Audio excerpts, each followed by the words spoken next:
आज new topic है। हम पढ़ रहे थे लास्ट क्लास में इंडियन कॉन्ट्रैक्ट एक्ट 1872 जो फोर्स में आया था सितंबर 1872। आज हम समझेंगे डेफिनेशन ऑफ कॉन्ट्रैक्ट। कॉन्ट्रैक्ट का क्या डेफिनेशन है। A contract is an agreement creating and defining the obligation between parties. Contract क्या करता है, एक क्रिएट करता है। क्या क्रिएट करता है? ऑब्लिगेशन।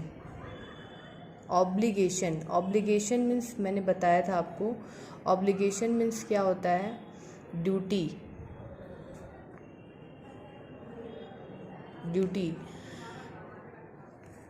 इसमें क्या होता है कि ए अगर बी से कोई एग्रीमेंट कर रहा है तो दोनों उस चीज़ के लिए लायबल होंगे, उस ड्यूटी को परफॉर्म करने के लिए। ओके अब आगे देखिए, कॉन्ट्रैक्ट होने के लिए क्या क्या चीज़ें नेसेसरी हैं, जो कि सेक्शन 2 सबसेक्शन एच के अकॉर्डिंग है। Indian contract act, an agreement enforceable by law.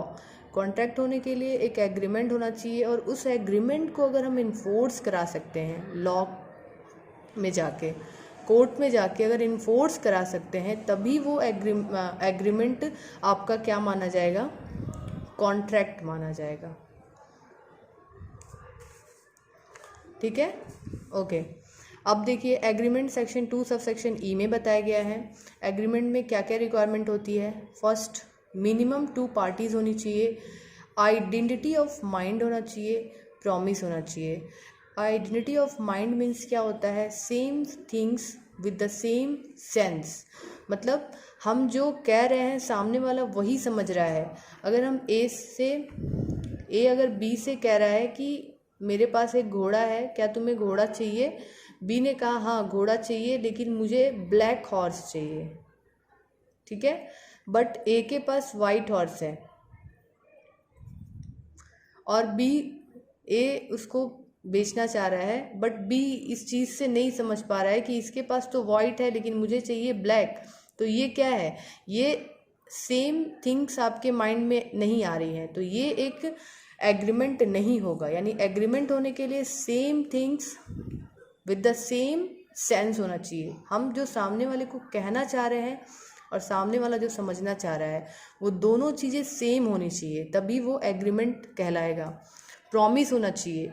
A B को एक प्रॉमिस करता है और बी ए को एक प्रॉमिस करता है कि तुम मुझे अपना हॉर्स दो 10K में और मैं तुम्हारा हॉर्स लूँगा। यानी ए को हॉर्स देना पड़ेगा और बी को उसका प्राइस। ओके, अब आगे देखिए, इन्फोर्सेबल एट लॉ।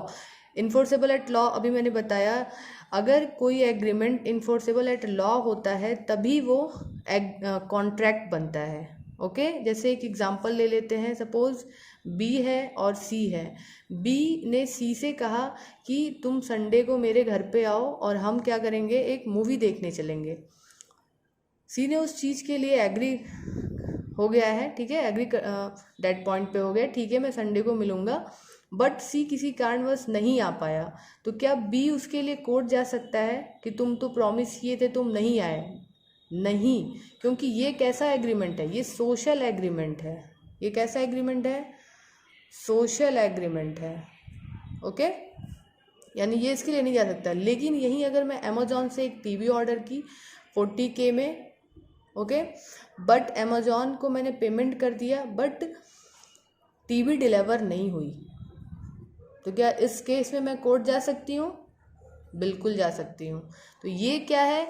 ये एक इन्फोर्सेबिलिटी को कंप्लीट कर रहा है। यानी एग्रीमेंट ऐसा होना चाहिए जिसके लिए मैं कोर्ट जा पाऊँ, अगर मुझे कोई भी क्या हो रहा है, कंपनसेट हुआ है, तो उसे फुलफिल कराने के लिए।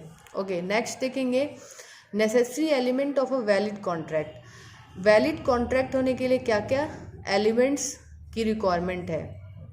तो फर्स्ट एलिमेंट होता है ऑफर एंड एक्सेप्टेंस। किसी भी एग्रीमेंट में ऑफर एंड एक्सेप्टेंस एक इनिशियल स्टेज होता है, जो सामने वाला एक दूसरी पार्टी को ऑफर करता है और बी उस चीज़ को एक्सेप्ट करता है। जैसे अभी मैंने आपको समझाया, ए ऑफर किया बी को कि क्या तुम घोड़ा खरीदोगे, बी ने उसे एक्सेप्ट कर लिया, हाँ ठीक है मैं खरीदूंगा, तो ये क्या हो रहा है, ऑफर भी हो रहा है और एक्सेप्टेंस भी हो रहा है।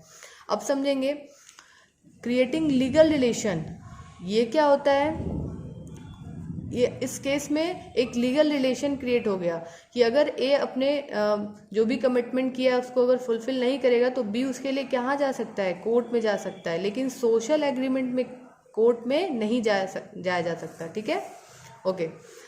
फिर होता है कंसिडरेशन, कंसिडरेशन बहुत इम्पॉर्टेंट है, किसी भी एग्रीमेंट में कंसिडरेशन होना नेसेसरी है, विदाउट इसके वो एग्रीमेंट ही नहीं कहलाएगा, ओके।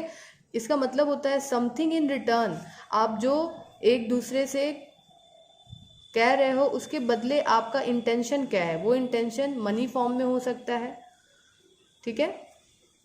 जैसे यहाँ पे घोड़े की बेचने की बात हो रही है, तो यहाँ पे कंसिडरेशन क्या है 10K, और इनका कंसिडरेशन क्या है, हॉर्स लेना, ओके।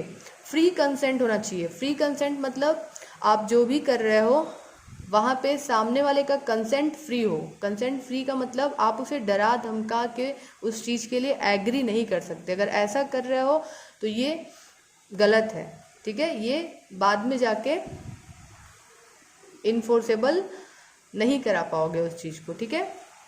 किसी को डरा धमका के आप किसी चीज़ के लिए एग्री किसी पॉइंट पे नहीं कर सकते। अब देखिए कॉम्पिटेंट पार्टीज़, कॉम्पिटेंट पार्टीज़ क्या होता है कि कोई भी आप कॉन्ट्रैक्ट करने जा रहे हो तो वहाँ पे +18 एज होना चाहिए, नॉट डिस्क्वालीफाई बाई लॉ, जिस पर्सन से आप कॉन्ट्रैक्ट करने जा रहे हो वो इंसॉल्वेंट नहीं होना चाहिए, ठीक है, according to Indian contract act 1872।